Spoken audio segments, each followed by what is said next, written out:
Hey, good morning, everybody. Thank you for joining us for our first session today, Designing Digital Tasks for Diverse Adult Learners to Solve Real-World Problems. Our presenters today are Javier Suarez-Alvarez, Duy Pham, and Maria Oliveri. I am going to turn it over to them now.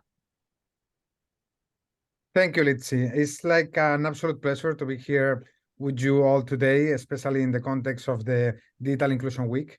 So let me start by introducing first by mentioning that all of us, we are part of a bigger network that is called the Create Adult Skills Network.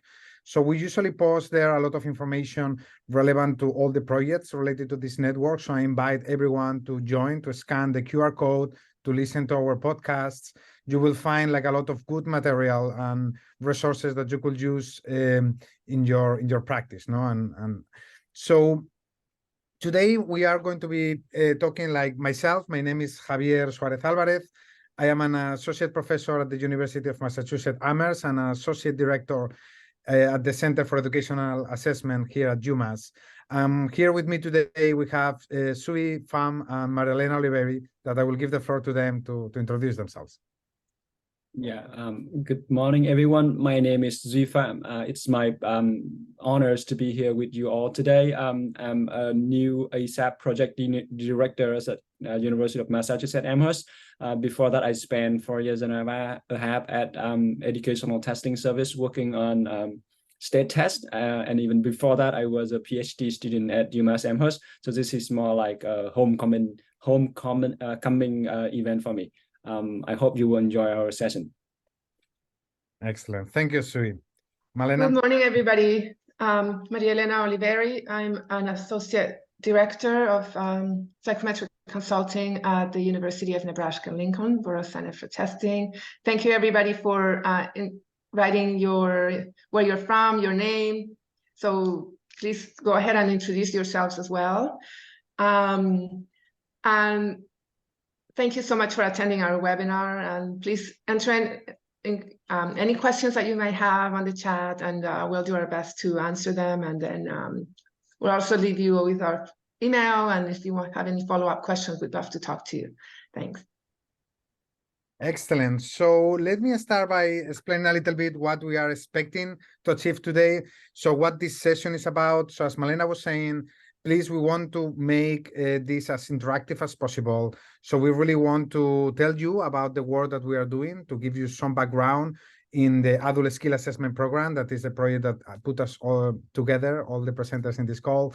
But what we really want to talk about are the needs of adult learners, educators, and employers. No, we know that for a long time, the needs of these key stakeholders in adult education haven't been completely met by the current assessment systems. So we really want to talk about what those needs are and how we can address them, no? Like how we can develop new assessment systems, how we can use assessments to help instruction and to help learning. And we want to talk about what do we mean by solving real world problems, no? We keep hearing over and over like real world problems, like applying knowledge, like skills, competencies. What do we mean by this, no? What are concrete examples of these skills, and how we can again address those needs in a way that can serve diverse learners, no?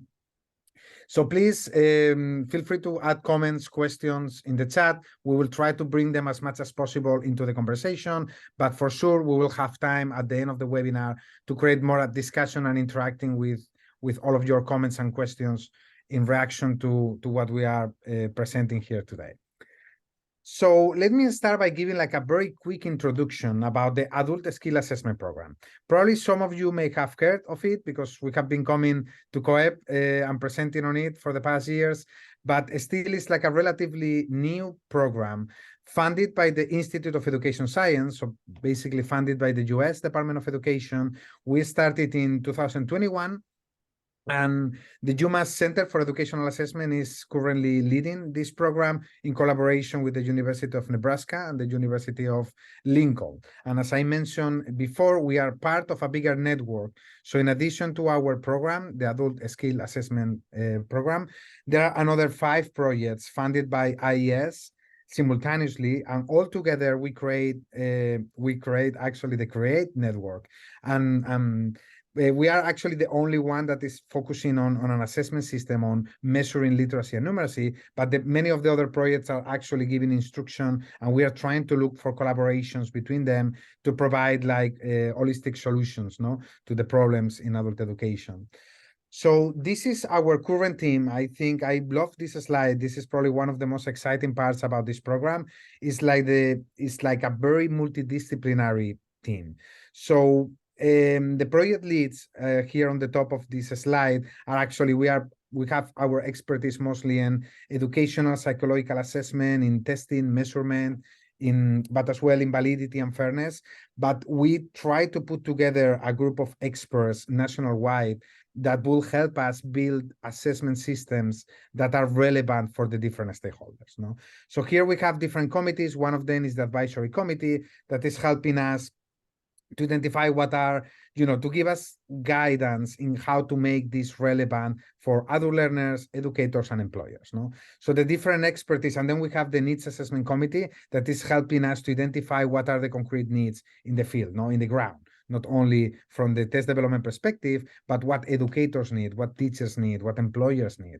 So basically what we are putting together is different expertise from workforce development to policy, to education technology, to culturally sustaining and anti-racist assessments, adult education. So we are trying to put all of this expertise together. We are meeting regularly, almost quarterly, to try to figure out how we can develop a new assessment system that can serve all learners, regardless of their level, regardless of their background, or regardless of their socioeconomic characteristics. To mention as well, like obviously none of this work couldn't be done without the help of UMass, University of Massachusetts graduate students. So kudos to the great team that we have behind supporting us to achieve these goals. But let me describe what is our mission. So our main goal with this program is to discover and document the assessment needs in adult education and workforce development. And we want to meet once we have identified those needs, and we will discuss some of them today, we will develop a literacy and numeracy task that serve the assessment of adult learners, educators, and employers.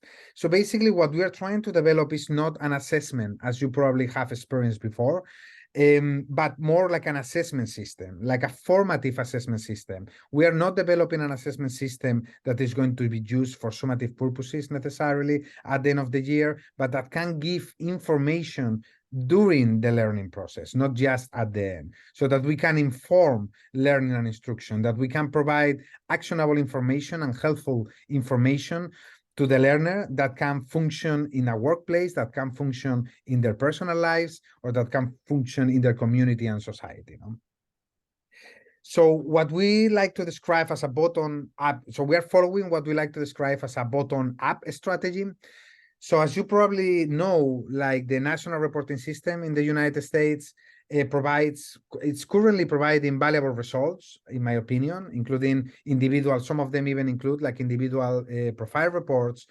And they have been these type of assessments, they have been really helpful, I think, for policymakers to make informed evidence-based decisions, informed decisions. So that data, it's been very helpful for policymakers. However, like if we talk to the test developers and the psychometricians, we know that those assessments have not been designed with the purpose, with the goal of providing actionable information and to support teaching and learning. So it's not necessarily, like they can do what they can do within the limits, like of the assessment design. So that's the reason why the IES, the US Department of Education, is funding this project concretely, is to actually first documenting the needs of the learners, educators, and employers that have not always been the highest priority in the development of the current assessment systems, and to use that information to support adult education, to provide actionable information. So basically the logic here is like, instead of starting the top-down strategy, like trying to meet the needs of the policymakers and then trying to help teachers and educators, what we are trying is to start the strategy bottom up, trying to talk first, doing focus groups, interviews with other learners, educators, employers, trying to understand what their needs are, trying to develop assessment resources and instructional materials that are helpful to them. And once we have achieved those needs, it's going to be way easier to trying to aggregate those results in a way that can be informative for policymakers. So it's not like we are not interested in meeting the needs of the policymakers. Obviously, they are one of our key stakeholders. What we are changing is the overall strategy about how to get there. So to make sure that we meet first the needs of the learners, then we can secure the needs of the different stakeholders. So our theory of action is a little bit like we saw in this slide, no? So basically, like a learner or like a employee will access the ASAP system, trying to get some information on their literacy and numeracy skills. And that will give information back to the learner, and the learner is going to be able to decide whether to use that information for their own learning growth, or to inform their teachers, or to inform their potential employers, or even to their current employers, no? To create some action. So the main idea here is that the system is going to provide actionable information, is going to provide feedback as they are completing the assessment. So the final result is not as important as the intermediate steps, not like where the learning happens. So that actionable information, we are currently exploring different alternatives. As it can be used to educate the learners, it can be used to train the learners, it can be used for hiring purposes to gain skills that are demanded in the workplace right now.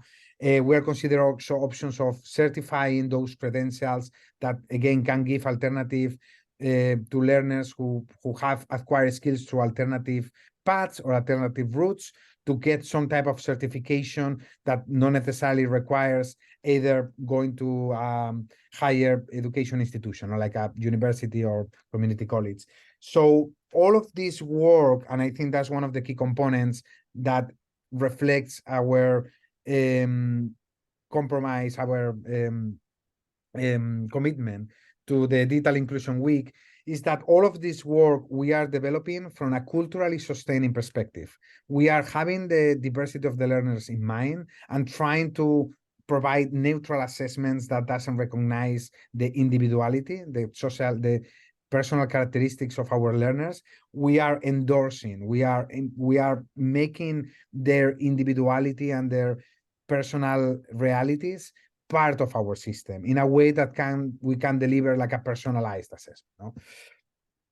So one of the key components of the ASAP system, I keep talking about the ASAP system as if it already exists, because we are very enthusiastic about this initiative, and as we keep talking and engaging with different experts in the field, we are getting more and more enthusiastic, but we are still in the development process, and my colleagues Maria Elena and Sui will explain a little bit more about the work that we are doing and how you collaborate with us. But let me at least describe what is our current vision. So what we are designing is an assessment system, it's an assessment warehouse. We're not designing a single assessment, but a digital warehouse, an assessment system where different modules with different assessments can be integrated into a bigger coherent system. No? So we are going to deliver this type of assessments we want to personalize the assessment experience. So we are going to select the assessment system based on the learner's characteristics, is going to decide which modules, which assessments are going to best fit their needs. So one of the key aspects here is like the assessment system, the ASAP is going to focus on the testing purpose. So why the learner is accessing our assessment system? It's because they want to be placed in a concrete educational program. It's because they want to identify strengths and weaknesses. So it's what we call the agnostic purpose, or it's because they want to be trained in in-demand skills in the workplace. So that will be more like the workplace training purposes, no? So we will be able to personalize that experience, no? But the important aspect here is like all of that personalization, as I mentioned before, is not going to neutralize students and learners' socioeconomic characteristics, but it's going to take them into account in the assessment system. No, so basically, the assessment system is going to leverage test takers' funds of knowledge. So it's going to give assessment choices. It's going to be testing, giving formative assessments to the learners in areas or contents that match their interests and their goals. No? So if we look, one of the things that keep us busy the most for the past 2 years was trying to document assessment needs. No, so we have been since we started the project in 2021, we have been engaging in discussions with adult learners, educators, and employers. And on this slide, this is very hard because we have received very rich information from all of them. I am trying to summarize what are some of the main points that they are requesting, or what we define as assessment needs. What do they want assessments for? What they are hoping that assessments can help them with. So if we start with the learner, when we ask learners how assessments can be helpful to you, they usually ask for more flexibility. They usually ask for more time to answer these assessments. In the case of computer-based assessments, they want more flexibility in general. They want to be able to navigate, to go back on the assessment, backtracking, to skipping items that they don't know how to answer or they don't want to answer, to give content choice. Sometimes we keep hearing that the students are being tested on materials, on examples, like for example, in a reading assessment, they are given tests that are not aligned to their interests, are not relevant for the workplace. So obviously their engagement with this type of test is lower, no? Which limits to a great extent their capacity to demonstrate their knowledge and skills. On the other hand, once we talk to educators, I think this is one of the most consistent and clear messages is that they want items, they want assessments. We currently, NRS assessments, are currently aligned to CCRSAE, are currently aligned to content standards. But what we keep hearing from teachers is that they want as well assessments that not only are aligned to standards, but that they are aligned to curriculum and instruction. So they want assessments, they don't want necessarily to adapt what they are teaching to the assessment that is coming later in the year, but they want the assessments to be aligned to what they are teaching in the classroom, what they think is relevant and are the knowledge and skills that they consider adult learners should have, to thrive in the 21st century. On the other hand, I would say one of the biggest challenges, that we are hearing every time that we talk to employers, is they lack tools to identify what are the in-demand skills, for their particular occupations or industries. They don't have assessment systems, assessments in general, or any screening or diagnostic tool that will allow us to identify the skills that are required, that are demanded in the workplace. We understand this is very challenging because, as you all know, technology is shaping and changing everything in our lives, especially in the context of the workplace. The way that we do our work is changing so fast. We need to be able to create assessment system and instructional materials that are catching up with everything that is happening in this 21st century technological world.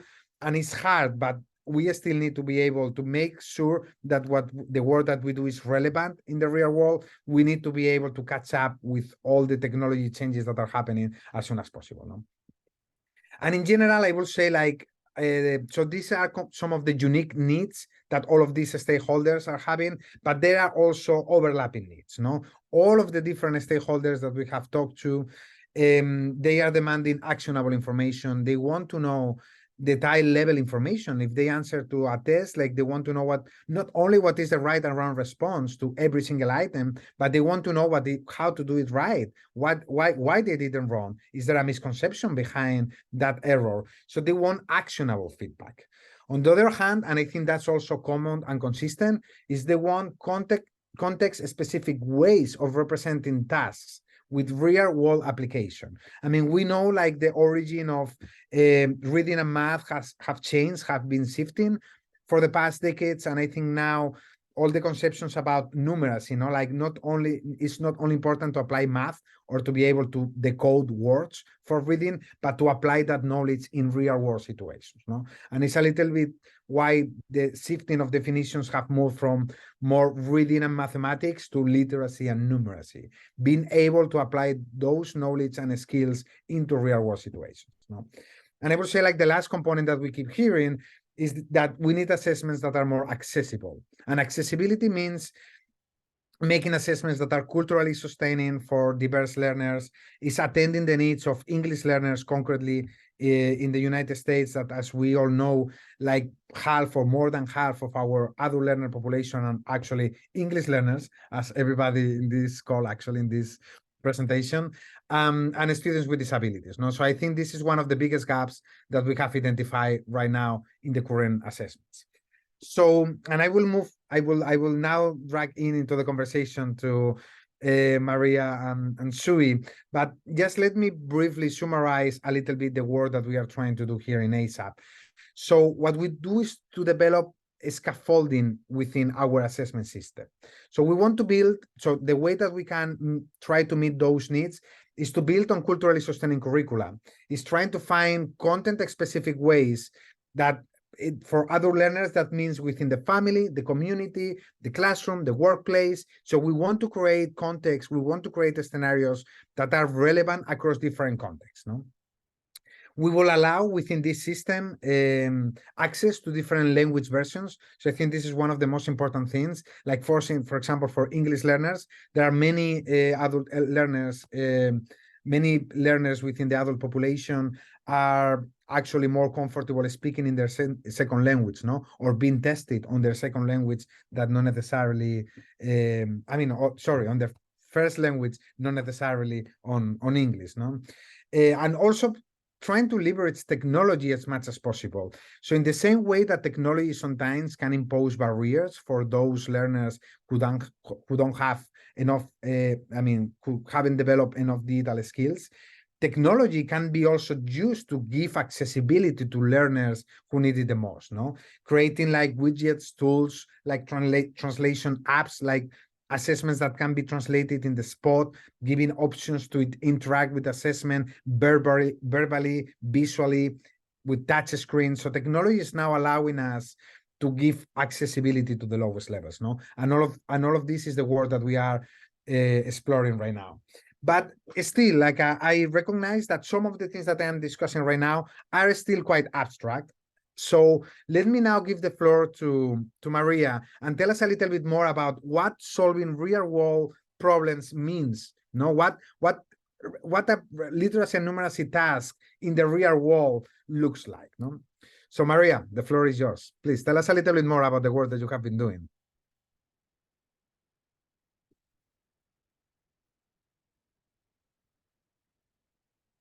Oh, I think we have lost Maria. Can you hear us, Maria?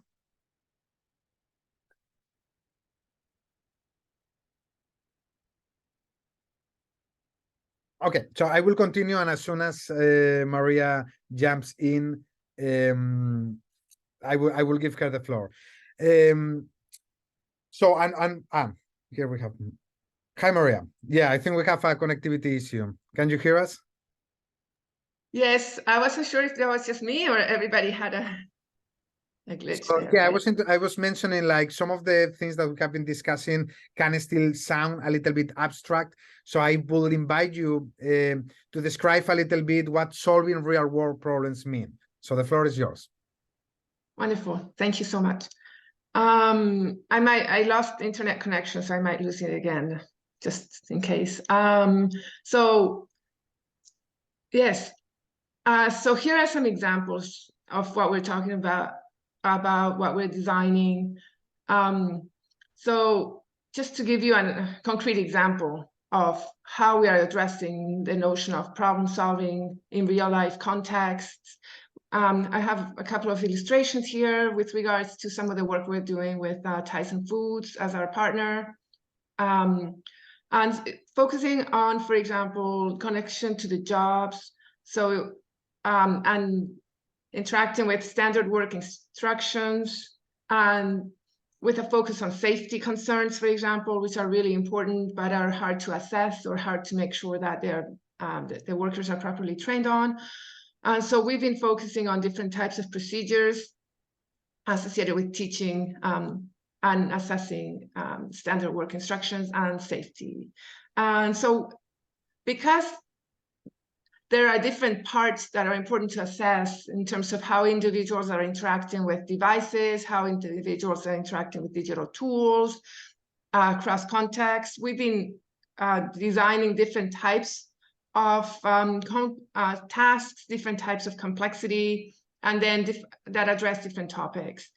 We've been utilizing different types of items that are not your traditional multiple choice that unfortunately leads to a lot of the inability to assess a lot of important interactions that workers have with tools.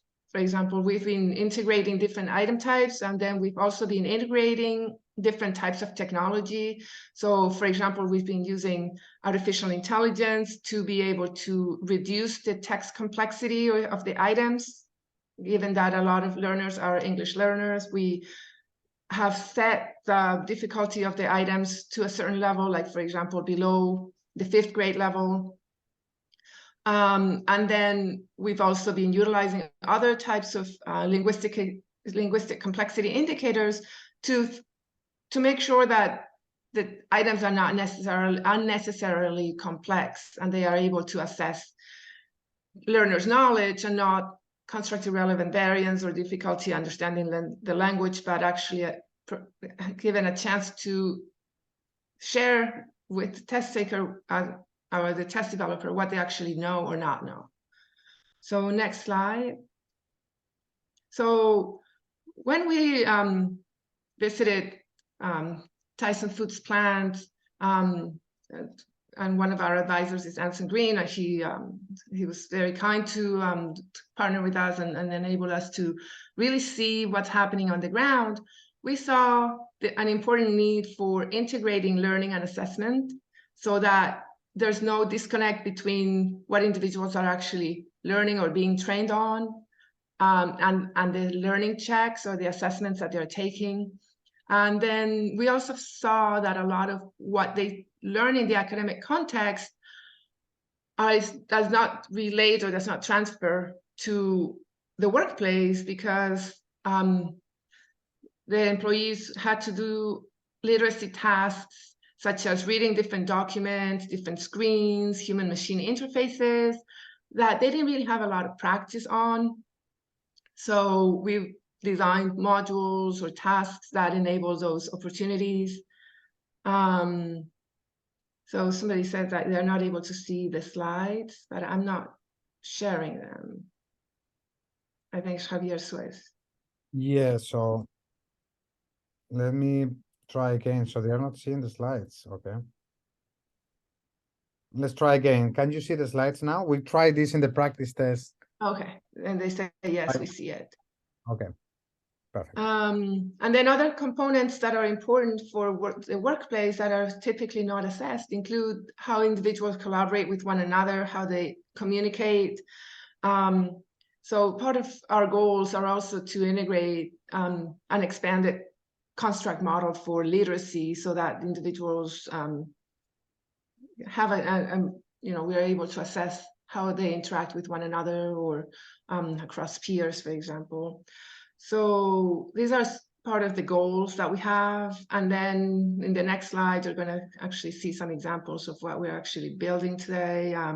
And our visit to the plants also allowed us to see the diversity of the documents that they need to interact with, like forms, entering text in non-continuous, use it to fill out forms such as this, to manipulate information in different screens, to read different types of manuals on digital devices.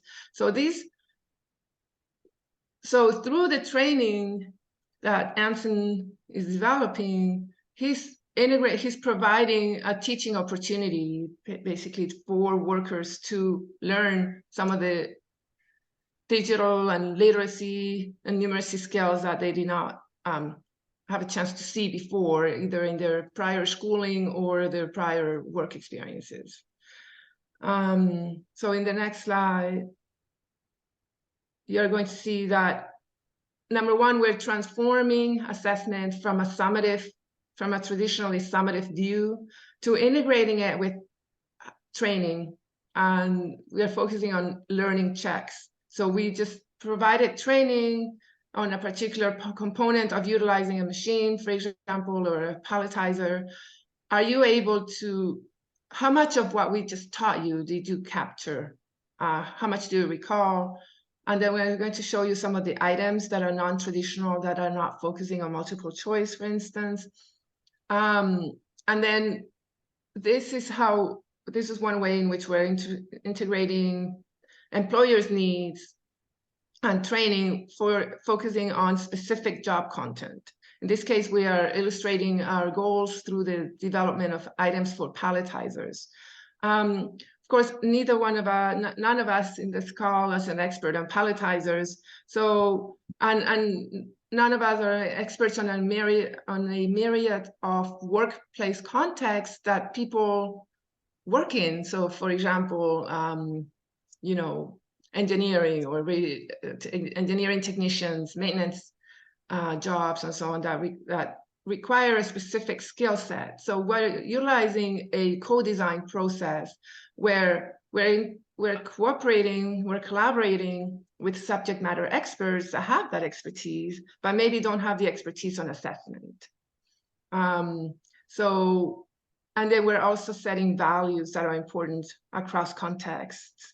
So some of those values, or we're focusing on 3 aspects of rigor: procedural skills, real-world application, conceptual understanding.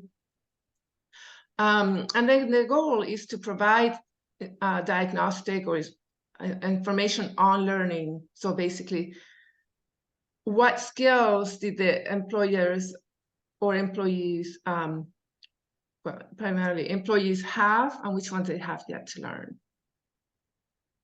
So next slide. So here's the architecture of a training module, basically, and how we are integrating assessment. So the first is a 6-part training component, training that has the first five parts focusing on providing an overview of the lesson, then followed up with terms that are technical that would be associated with the operating of a particular machine or tool, the actions associated with operating that particular tool, a video to see how it all comes together and is integrated together, and then a review of what was learned. And then the assessment comes in the 6th component with a learning check, which is composed of different types of items. And those items that we develop are also going to be connected to standards. So then we're basically creating a concept map or a taxonomy to link the skills that they're learning at work to content standards to demonstrate learning in both places, the academic and workplace contexts. Next slide. So here's an example of different steps associated with standard work instructions for operating a palletizer. So there are 9 steps shown on the left. And then an example of an item is shown on the right panel. And we're trying to keep the items fairly simple, so that, because we understand that we're working with employees that maybe have a 3rd or 4th grade level, or maybe don't speak English, or both have disabilities. So trying to make the images as clear as possible, trying to make the item writing as clear as possible, and then reducing the choices, basically. So here the question is the handle in the photo open or closed? And then one can imagine that if the test taker provided the wrong answer, there could be feedback or scaffolding associated with an incorrect response, so that learning happens at the moment to support their learning primarily. So next slide. So here is another example of an item. And it says, which of these photos shows the right actions for opening light curtains and starting the palletizer? And there are different sequences shown. And so the focus is on understanding the visuals presented with as minimum amount of text as possible, and utilizing technical language that is directly associated with the language that they have to learn in order to operate the palletizer. And then the test taker has to select two options. And then again, here we could see if somebody selected the incorrect option, there could be an immediate teaching occurring after that. So it's not a wrong or right or wrong situation. It's more about enabling the learner to acquire the type of learning that they need in order to succeed in the use of the machinery that they have to use for work. The next slide. Yeah, that's great. I will just want to add, like, actually one of the things, because to the extent of possible, like, we will also try to use the technology that the different learners or employees are using in the workplace. So in some cases, like this case, like it's a palletizer. So before you are able to operate a palletizer, you should be able to be trained and to be able to dominate how to use it before using it itself. So we will use like whatever, like a tablet or a computer, technology platforms that they can practice, no? But to the extent of possible, we will use the devices that they are actually using in the real world scenario, no? But yeah, thanks a lot for the explanations, Malena. I think we have lost you again. Okay, so I can continue, and then Malena, when you are back, I will give you the floor again. So yeah, one of the things that actually is most interesting, no, from Tyson Foods is the high diversity of their workers, no. So as you can see on this slide, like 60% are immigrant refugees employees, like from more than 60 countries around the world, like more than 50 languages. So this is like an incredibly rich environment to trying to partner with to develop assessments systems that are responding to the diverse learners, no? Hi, Malena, are you back? Yeah. I'm sorry, I don't know what's happening with my internet. So it's all right. I was telling them like Tyson is like actually like a great example of having like a highly diverse. I mean, it's not only interesting because they are, you know, obviously technology is shaping and is affecting almost every single worker within Tyson, but also it's highly diverse. So this is why we are very interested in continue this partnership, no? Like you can describe a little bit more your experience. sure. So that's correct.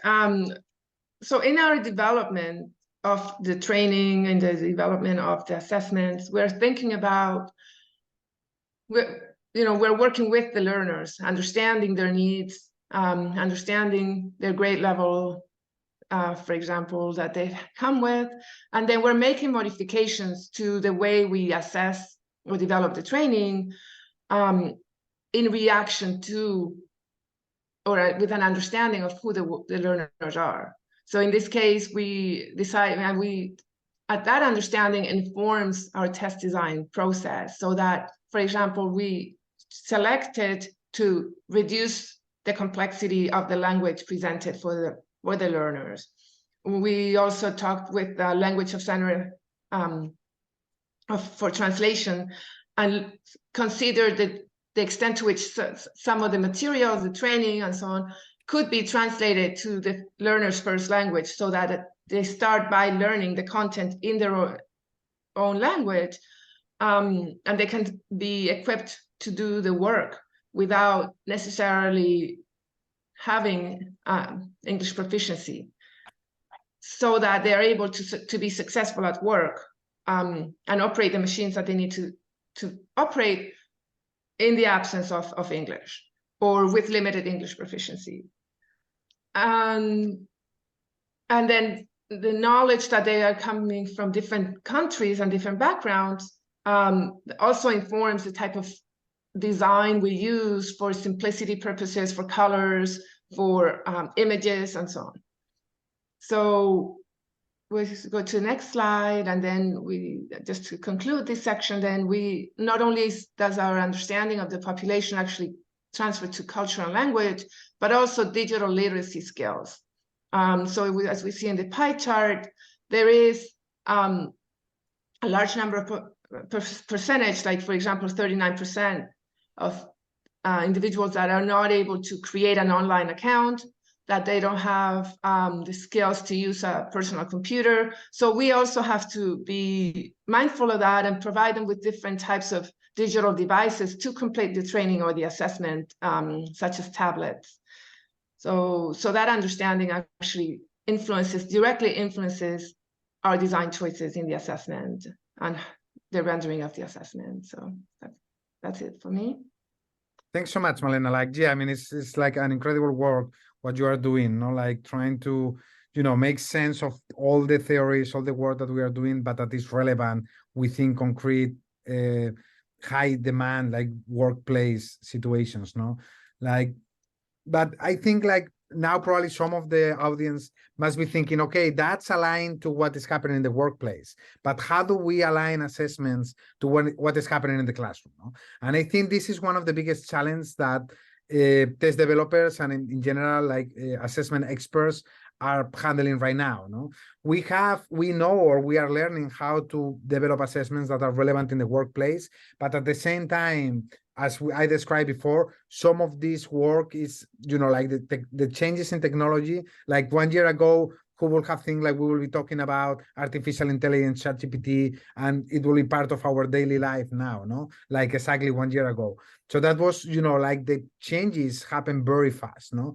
And all the systems, trying to restructure of the systems are usually like slower than the path of the technology, So we can create assessment systems aligned to technology. At the same time, we have obviously adult education standards like CCRSAE that are guiding curriculum, are guiding instruction. So, but how do we can create an assessment system that can bridge both worlds, no? And I will give the floor to Sui that has been very passionately waiting to intervene.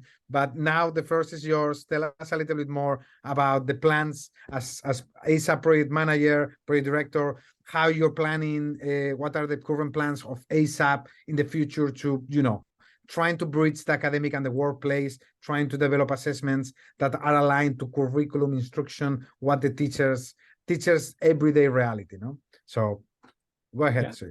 Thank you, Javier and Malena. Thank you for everyone who are staying with us until now. So I just took the director position for ASAP about a month ago, and I have inherited a lot of great work from Javier and Malena being the project director for the first 2 years. And since I joined the team in September, my main task was about how to design the items and tasks, how to develop them so that it will be providing actionable feedback, as Javier brought up in the need assessment. And also we need to make our items and tasks to be aligned with the curriculum standard, instructions and assessment, and also in the workplace.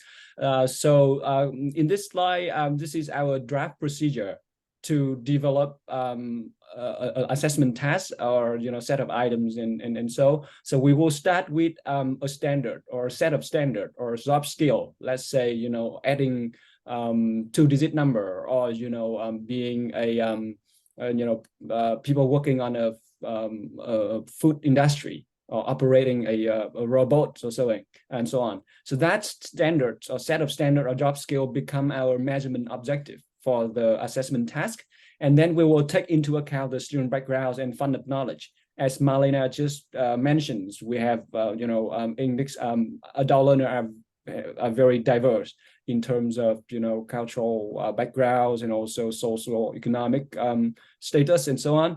And so we want to take that into account in our designing tasks and items procedure. And then we will write or generate the task to measure the objective based on student backgrounds to serve several purposes that we set out for ASAP. It could be a placement purpose. It could be a diagnostic where we can provide, information regarding strengths and weaknesses of the learner when they learn some pretty fine-grained topics during instruction. We can also have a purpose for, job trainings and workplace placement and so on. And then, of course, we will need to review the items and the tasks to make sure they are culturally sustaining. They will be free of bias. The language complexity is not too far off the current level of the students. And we will need to field test those items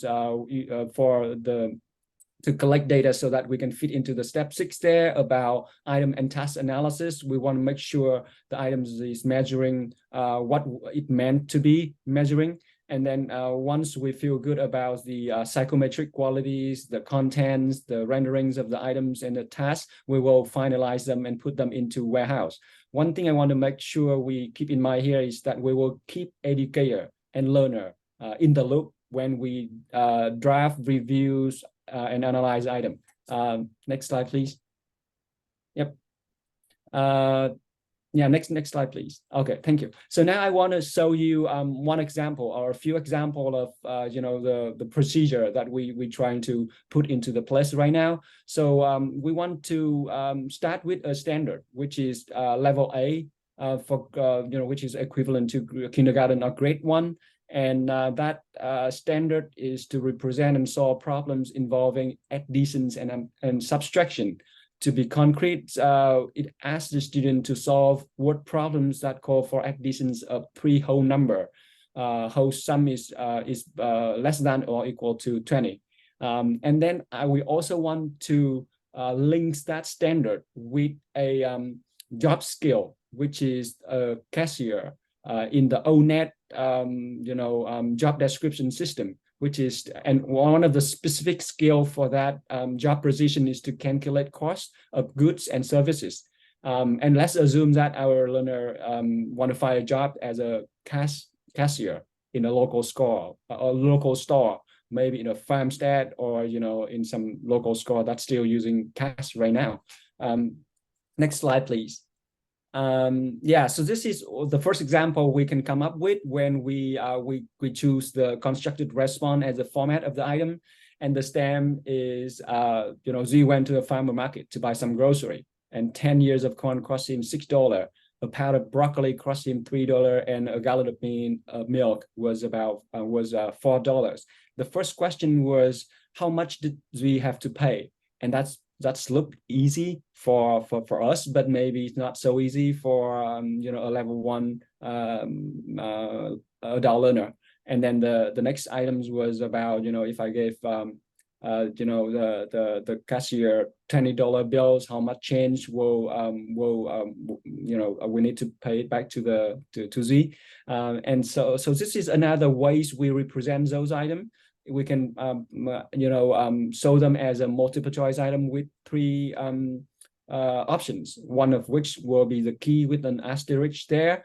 So let's say if some adult learner who might not be able to, who might not know how to enter the answer in the answer box in the previous example, they can use a mouse, or they can hover the mouse to select the correct answer here. So that's how we can take into account different level of digital literacies and proficiencies of the learners while working with those items. So those items can be rendered in different format depending on the level of proficiencies, digital proficiencies of the learner. And in some case, we can ask them to explain the answer. They can either type in the answer into the digital platform that we are trying to explore right now, or we can allow them to record their answer using a functions in the system that can capture speaking text, speaking the spoken language of the learner, and we can transcribe them into text to analyze their responses as well. Next slide, please. Yeah, so Javier and Maria Elena mentioned about the actionable and timely feedback. into the system that we are trying to build. And let's say a learner who are working on those items, and for the first question there, how much did we have to pay? They enter an incorrect answer there. Let's say that is 9, which is the cost of the corns and the broccoli. We will show a learning feedback right after they answer that number, and saying something along the line of try again, make sure you include all the items in your calculations or in your in your work. And then similarly for item 2, if they answer correctly, saying they took 20 minus 6 plus 3 plus 4, and then they got 7. We can show feedback there saying good job, it looked like you calculate everything right. And then we can use artificial intelligence machine learnings to maybe analyze their written answers as well. But it's a topic of another presentation. And it's something we are looking into right now. Next example, please. I will add here, like in terms of the Sure. accessibility that we were mentioning before, like one of the things that we are exploring as well is to making this formative feedback as accessible as possible and leveraging technology to make it accessible. No, like for some learners, this type of feedback might be, as Malena was mentioning in some of her examples, might still have some linguistic complexity attached. No, so this is why we are exploring different ways to use technology to provide this feedback in a more engaging. I mean, for some learners, this is the best way to do it. No, but for others, like we are looking into how to use technology to making it more engaging, maybe with visual feedback, audio, like an audio with the feedback, with the responses, like it's encouraging. Yeah, thank you, Javier. That is a good point. Yeah, and then we can also look into how to scaffold this kind of problem-solving items, so that we can walk students through the little step that they need to take in order to come up with the correct answer. So let's say the same stem is there, but the question was about the change. If you gave the cashier or $20 bills. So basically this items includes 2 little steps in there. The first one is to calculate the total cost, and then the next one is to calculate the change. So in our digital platform, we will scaffold the items, so that maybe at the first step we will suggest the student to calculate the total cost first, and then the student will write up 6 plus 3 plus 4 equal to 13. And then when they get that step correctly, we can show up the next step, which is to calculate the change by taking the 20 minus the total cost of 13 to get to the correct answer of 7. So that's why we can help a learner to solve the problem one step at a time, and that's why we can provide more like a richer learning experience when they are working with system like ASAP. Next step, please. Next slide, please. And so we are at the beginning of our 3rd year right now. We done with our need assessment, and we are now been to items and task development. So we are looking forward for collaboration with all of you while we are developing our assessment warehouse. And as Javier put out, we are really want to go with the bottom-up methods, not just only the top-down. So we are in great needs of your input to our design, and maybe sharing your experience with us, sharing example with us, and then we can work together as a great teams to develop assessment items and tasks to meet the needs of the adult learner and educator all over the country. So the picture on the left was what I took with assistant directors at a vocational opportunity council in Western Mass yesterday. I went there for a visit for about 3 hours. I talked with the directors, I talked with educators, I have a chance to interact with some of the level 1 learners there, and I also have a chance to collect a lot of assessment and learning and instruction materials.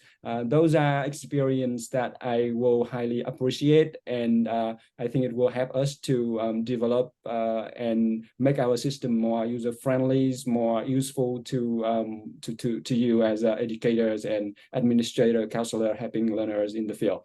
So what we are in great need right now is to have more example of relevant assessment tasks for level 1 and level 2 learner. We're also looking for example and idea for problem-solving tasks for literacies and numeracy, and your feedback and recommendations to improve our products and deliverable are highly appreciated. So thank you in advance. We will share our contact information in the next slide, and we hope to hear back from you. Thanks so much, Sui. Like this has been incredibly helpful. So now we would like to, we still have a few minutes left. So if anyone in the audience wants to put any question in the chat or comment, please go ahead, and we will be happy to, to respond to it. But otherwise, I will keep kind of summarizing or making some concluding remarks. So what we have presented today, as I said, is our current plans. So I have good and bad news, no? So the good news is like we are developing something that is going to look, well, let me start with the bad news. The bad news is like the ASAP system is not ready yet.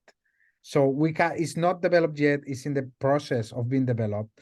So hopefully in a few years, we'll have a product that you will be able to use.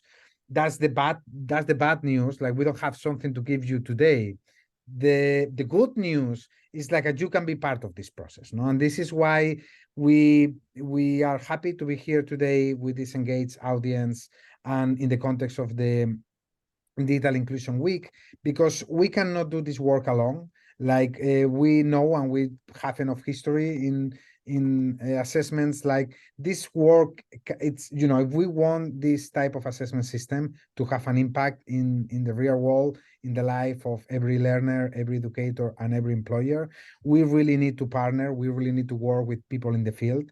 We are experts on certain areas, but we also acknowledge, as Maria was mentioning, we are not expert in everything. And we acknowledge that. So this is why we really want to work with experts in the field to help us leverage technology to meet the needs of diverse learners. These are some of our current plans and activities that we are going to be engaging on. So we are developing use cases with subject matter experts from our advisory committees to understand potential users, like a hypothetical users. But some of the biggest efforts that we want to make is to do focus groups and interviews. We really want to co-design the task and the process with the learners, with the educators, with employers to make something that is relevant. We will leverage as much as possible technology like natural language processing models, machine learning, artificial intelligence, but always under the supervision of a subject matter expert, so that we make sure that the content that we are generating is culturally sustaining and is anti-racist for the diverse users, that we are going to that are going to use the system. So you can follow updates on our website. You can also reach out to any of us. These are our emails. And I would just like to thank you very much. I will give the floor also to Malena and Sui, because they're the one I gave any concluding remarks, but I really appreciate the work that COEP is doing, inviting us to share our work here. I hope to see you in Nashville in April. But Sui, Malena, do you want to say any concluding remarks? Thank you so much for attending our presentation, the information you've shared, and please contact us if you're interested in co-developing or co-designing tasks relevant to your context, including your workplace or academic context, because like Javier said, we basically want to have a process that is that is based on a partnership, that is based on understanding your needs, and that is meaningful to all stakeholders. Let me thank you, Javier and Malena for great presentations and co-present with me, and thank you everyone in the audience to stay with us until this moment. I just want to say we are building ASAP not for us. It's for you. All of you, all of the learner, all of the educator, all of the administrator in the adult ed programs and so on. So we would love to hear from you about the things that we want to build for you, because you will be the one who using it, not us. So feel free to reach out to us in any way you can. We share contact information there. We are one email away. So don't be strange. Thank you very much. Don't be shy. Thank you very much. I hope that you have a great rest of the day and a wonderful week. Thank you all. Bye all.